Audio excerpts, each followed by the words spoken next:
রাতের বেলায় এই 7টি কাজ আপনারা কখনো করবেন না। যদি এই 7টি কাজ করেন আপনারা মারাত্মক বিপদের ভিতরে পড়ে যাবেন। অনেক মানুষ রয়েছে না জেনে ভুলে এই কাজটা করার কারণে অনেকের জীবন পর্যন্ত চলে গিয়েছে, এরকম নজির আমাদের কাছে রয়েছে। সুতরাং এই 7টি কাজ কখনো করবেন না। কোন 7টি কাজ? 1 নম্বরে, আপনি রাতের বেলায় নির্জন এলাকা দিয়ে চলছেন, হঠাৎ করে আপনার মনে হতে পারে যে পিছন থেকে কেউ আপনাকে ডেকেছে, বা এরকম মনে হতে পারে যে হয়তো আমার পিছনে কেউ আছে। খবরদার, ভুলেও আপনার পিছনে তাকাবেন না। হঠাৎ করে যদি আপনি ভুলে পিছনে তাকান, দেখবেন যে কেউ নেই, আপনি ভয় পেয়ে যেতে পারেন। অনেক সময় এরকম হয়, এর কারণে মানুষ হার্ট অ্যাটাক করে, বা অনেক সময় মানুষ মারাও গিয়েছে ভয় পেয়ে।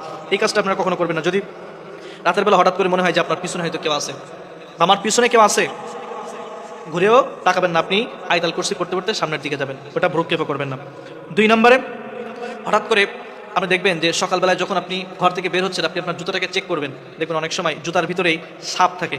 আপনারা এই সাপ যখন থাকবেন, এই সাপটাকে মারবেন না, আপনারা প্রথমে তাকে তাড়িয়ে দেবেন। যদি সে চলে যায় তাহলে বুঝবেন এটা সাপ ছিল না, এটা ছিল হলো জিন। কারণ জিনরা 2টা জিনিস খুব পছন্দ করে, একটা হলো সাপের রূপ নেওয়া, একটা হলো বেড়ালের রূপ নেওয়া। সুতরাং এই সাপ এবং বেড়াল যদি রাতের বেলায় দেখেন, আপনারা তাদেরকে তাড়িয়ে দিবেন, মারবেন না। যদি সে চলে যায় তাহলে বুঝবেন সেটা জিন ছিল। যদি না চলে যায়, এরপরে তাকে আঘাত করবেন, কারণ সে তখন সাধারণ সাপ মনে করে। 3 নম্বরে, আপনারা দেখবেন হঠাৎ করে গ্রামের রাস্তা দিয়ে যাচ্ছেন, আপনি দেখেছেন যে দিনের বেলায় এইখানে যে বাঁশ ঝাড়গুলো ছিল, এই বাঁশ ঝাড়টা সোজা ছিল, কিন্তু হঠাৎ করে আপনি দেখতেছেন এগুলো কেমন যেন নিচু হয়ে আছে। যখন আপনি দেখবেন যে বাঁশ ঝাড় সোজা থেকে নিচু হয়ে আছে, আপনি তখন খবরদার ওই বাঁশের নিচ দিয়ে আপনি যাইবেন না। আর যদি অন্য কোনো পথ না থাকে যে ওর নিচ দিয়ে যাওয়াই লাগবে, আপনি জোরে জোরে আয়াতুল কুরসি পাঠ করবেন এবং ওর নিচ দিয়ে আপনি যাওয়ার চেষ্টা করবেন, ওর নিচ দিয়েই আপনি তখন যাবেন, এছাড়া আপনি কখনো যাবেন না। 4 নম্বরে, আপনি যেই কাজটা রাতের বেলায় করবেন না সেটা হলো যে রাতের বেলায় আপনি মনে করেন যে এমন একটা জায়গা আপনার বাসা যেটা একেবারে নির্জন এলাকা, আপনার আশপাশে হয়তো মানুষ আছে খুব কম, এমন নির্জন এলাকায় আপনি বসবাস করেন, আপনাকে হয়তো বাড়ির পিছন থেকে কেউ আপনাকে ডাক দিয়েছে। হঠাৎ যখন ডাক দিয়েছে, আপনি খবরদার আপনি ওই ডাকে সাড়া দেওয়ার জন্য যাইবেন না।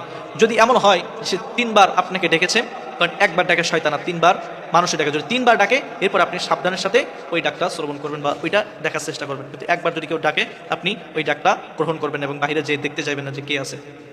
5 নাম্বার, আপনি যদি হঠাৎ করে দেখেন যে গাছের উপরে কোনো আত্মা বা এটা কোনো মানুষের ছাপ দেখা যায় বা পশু পাখি দেখা যায়, হঠাৎ করে আপনি একবার দেখলেন, আর আপনি দ্বিতীয়বার ওই গাছের দিকে আপনি তাকাবেন, আপনি নিচের দিকে যাবেন এবং বেশি বেশি আয়াতুল কুরসি পাঠ করবেন, জোরে জোরে আয়াতুল কুরসি পাঠ করবেন।